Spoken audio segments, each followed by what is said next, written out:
Tyson Fury, the unbeaten and awkward challenger. How is Wladimir Klitschko going to deal with that?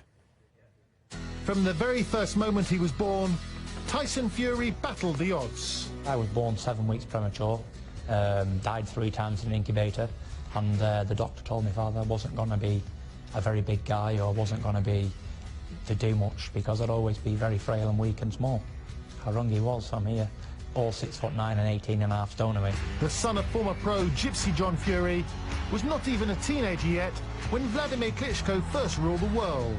Now the 27-year-old Man Mountain is undefeated in 24 fights and mandatory for the title. Klitschko fight is just another fight to me. Klitschko's a man with a pair of boxing gloves on. Okay, there's a few more lights, a few more cameras and a few more interviews.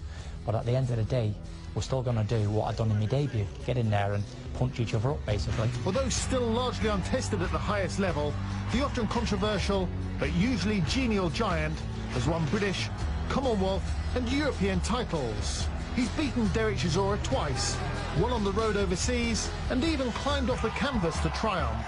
Real true champions get back up off the floor and win. Fakes don't. Wladimir didn't, did he? Twice he was matched in high-profile showdowns with David Haye.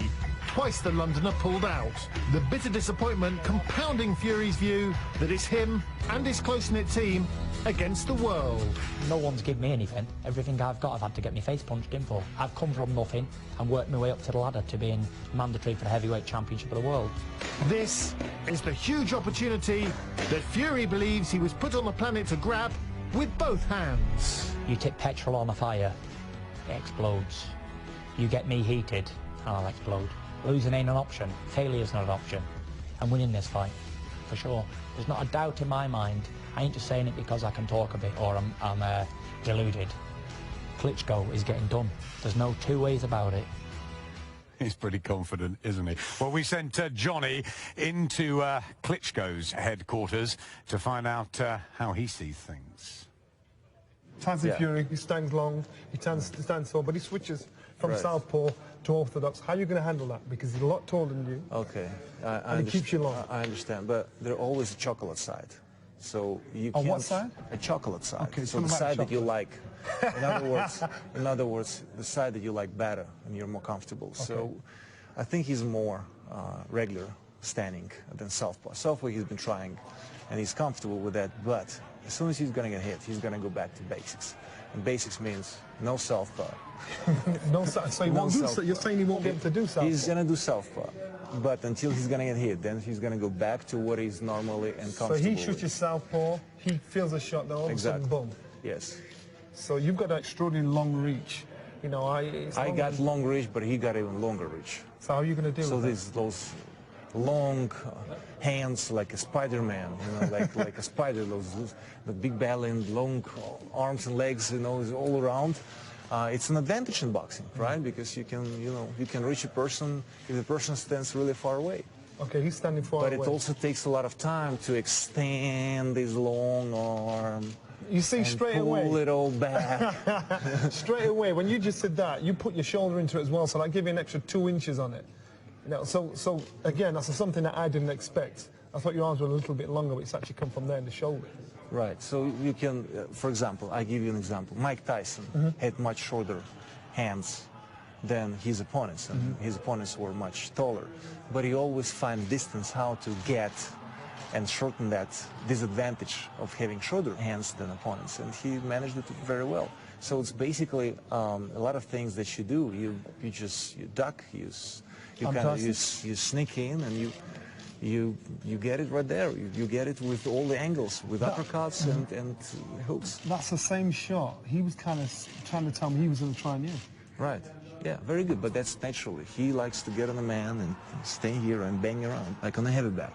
Are you comfortable in there, or will you tap him off, keep him long again, so you can... What am I going to do? Yeah. Well, I will think which card I'm going to pull. Either I'm going to make my short punches that I'm very comfortable with, or I'm going to keep in the boxing way. You're the older man. You reach the 4-0 like me next year. So, and he was saying on the Gloves Are Off that, you know, we older fellas, we don't seem to have it like the younger fellas. Never disrespect an elder man. I'm not telling it to you, I'm telling it in general as a rule. And you know, it's kind of funny that I've been called old, because first of all, I don't feel it. Second, you always give a lesson to the younger man. And that's what actually I'm looking forward to do on 28th of November. More interesting stuff. But it's the professionalism, isn't it, around Team Klitschko and the way they go about things. Very professional. His sparring partners were all shapes and sizes, switch hitters, big guys, big heavy units, and he made sure he could have covered every single angle. So to me, I sensed, yeah, the professionalism there, and I don't think he's left any stone unturned. But Glenn, is it going to be a battle of the jabs? I think, first of all, he's done it at the highest level for a decade and done it successfully. The jabs are going to be a weapon. They are going to be crucial, really, because they're both very tall men. They both lead with their left hand. So, you know, that's the first punch you throw, isn't it?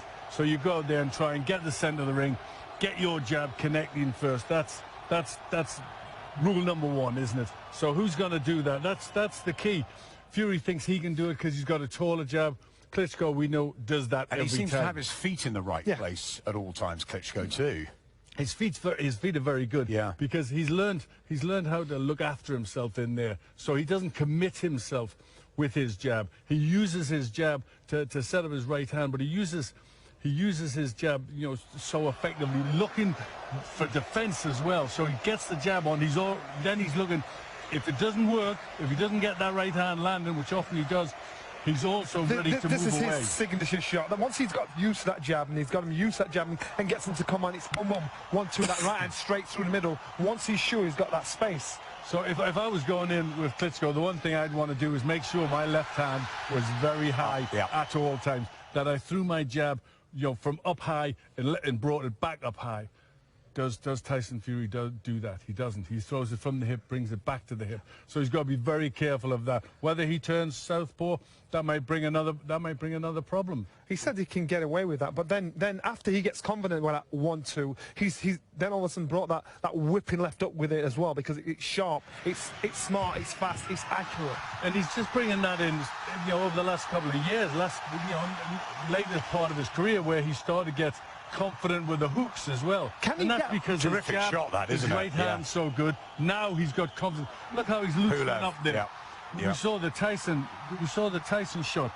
He's a bigger man, yet he was doing a similar thing, but he was doing it from his height, not from Tyson's height. A couple of times I saw he kind of, once he committed himself to land the shot, be it a left up, be it a jab, the chin went up a little bit. Once he committed himself, can he get away with that with a guy that's got the longest reach in boxing, someone that's taller than him and a little bit fast as well? Well, I mean, there's still obviously weaknesses. There's weaknesses in everybody, and Fury will be looking at that and saying... He's been floored 11 times, hasn't he, Klitschko? And Fury will be looking at that saying, you know, if I get my jab on, what about my right hand as well? And I think, really, it's the mental games are going to play an awful lot into this as well, because he's got to, you know, Fury is one of those cagey sort of fighters that gets his shots off. You know, he's very tough, will go at him.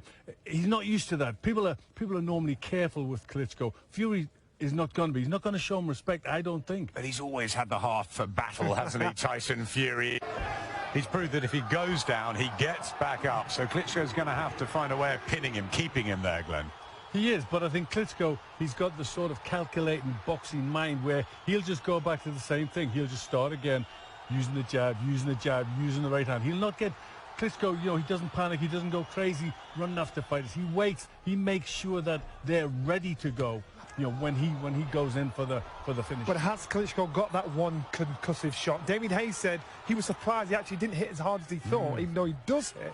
And this man here, no, he can tackle the difference was David Hayes was fighting a very defensive fight, so he was always on the back foot, he was always on the way, so he was always on the end of a shot. Tyson Fury is going to be coming into him. He's going to be trying to attack him, so he's going to be walking in to the Klitschko power. Now that's gonna, then it's a big punch. That's a different assignment, isn't it, to Hayes? Totally different assignment. Totally different, and you know, a totally different opponent. What we do know is Fury will come to fight. He wants that world title. He will go and try and get that world title. So you're saying that Klitschko's going to be boxing on the back foot, expecting Fury to make that mistake like all the other opponents have, and walk into the shop and double the impact. Klitschko is normally, he's neither on the back foot or the front foot. He's normally, he's in the middle. He's ready to go. If he's attacking, he moves quickly to the front foot. If then he's got to defend, he's straight onto the back foot. That's the way he always fights.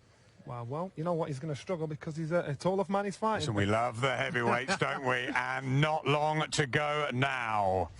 It is Saturday night, where the moment of truth comes for Tyson Fury, Britain's heavyweight giant, challenging the long-reigning king of the division, Wladimir Klitschko. Special event. Sky Sports box office starts at 7 o'clock. Our thanks to Glenn as we all pack our bags, head to Germany and find out what happens for real. Yeah, so what happens when Klitschko and Fury clash for real? Goodbye. Clown again! 2 minutes now! Clown. Oh, this is going to be interesting. Everyone has a plan and a big mouth until they're gonna get hit. Klitschko is getting KO'd. I'm gonna make you eat your words. I'm the man in these shows, me. There's no heavyweights apart from me. They're only ever acting.